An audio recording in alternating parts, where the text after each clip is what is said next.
সূরাতুল কাহফের মধ্যে আল্লাহ রাব্বুল আলামিন প্রথম আয়াতের মধ্যে ১৬ পারাতে ঘোষণা করেছেন মানুষ জান্নাতে যাইতে হইলে দুইটা কাজ করতে হবে। দুইটা কাজ।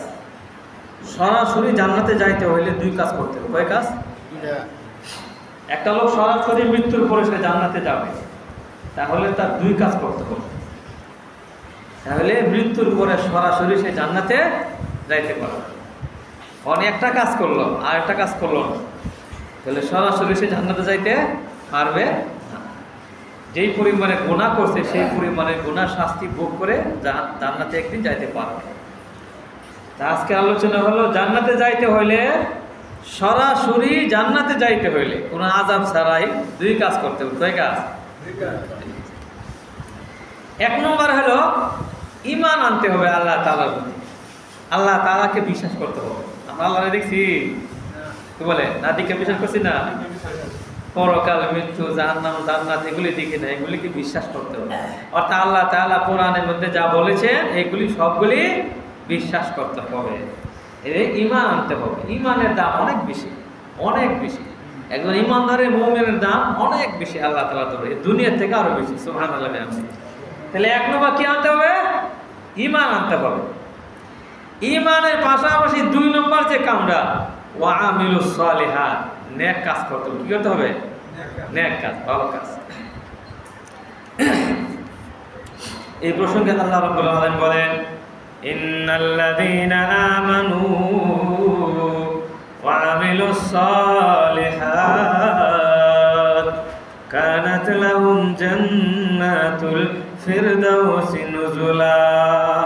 আল্লাহ রাব্বুল আলামিন বলেন, নিশ্চয় যারা আল্লাহ তাআলার প্রতি ঈমান আনছে, আল্লাহকে বিশ্বাস করেছে, পরকালকে বিশ্বাস করেছে, আল্লাহর হুকুমগুলি মানছে, ওয়া আমিলুস সালিহাত, নেক কাজ করেছে, ভালো কাজ করেছে, কল্যাণমূলক কাজ করেছে, গুনার কাজ করে নাই, লাহুম জান্নাতুল ফিরদাউসিন নুজুলা, তাদের জন্য রয়েছে জান্নাতুল ফিরদাউসের মেহমানি। তাদের জন্য রয়েছে জান্নাতুল ফেরদাউসের মেহমানি। দুই শ্রেণীর মানুষের জন্য জান্নাত। একটা ঈমান আনছে আর একটা হলো আমলে সালেহ করছে। ঈমানের পাশাপাশি কি তা আমলে সালেহ নেক কাজ করছে, তাদের জন্য রয়েছে জান্নাত। জান্নাতের মধ্যে সর্বোৎকৃষ্ট জান্নাত হলো জান্নাতুল ফেরদাউস। সুবহানাল্লাহ।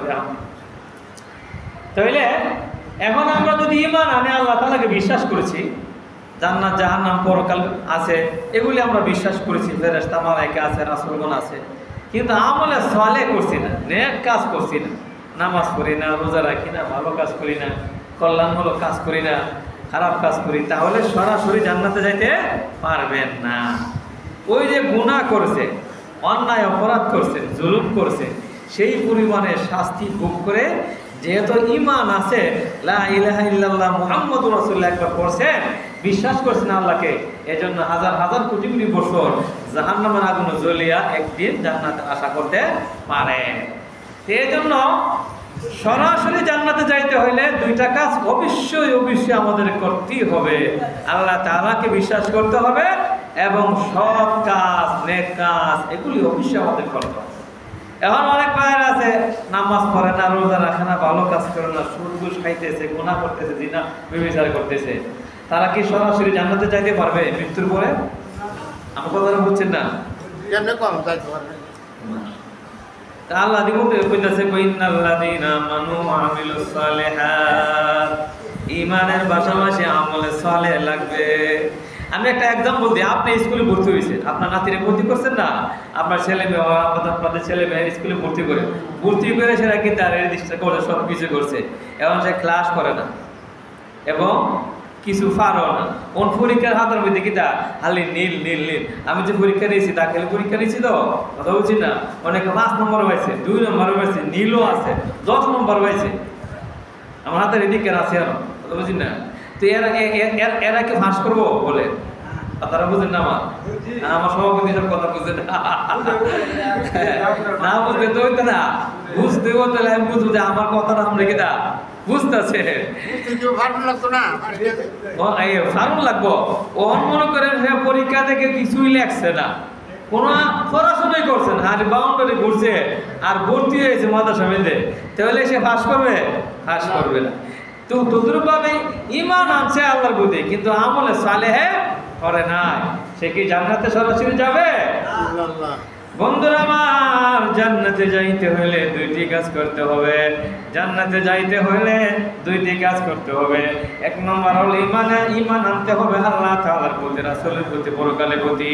ঈমান আনার পরে যে কাজটা হলো সেটা হলো আমলে সালেহ, নেক কাজ করতে হবে।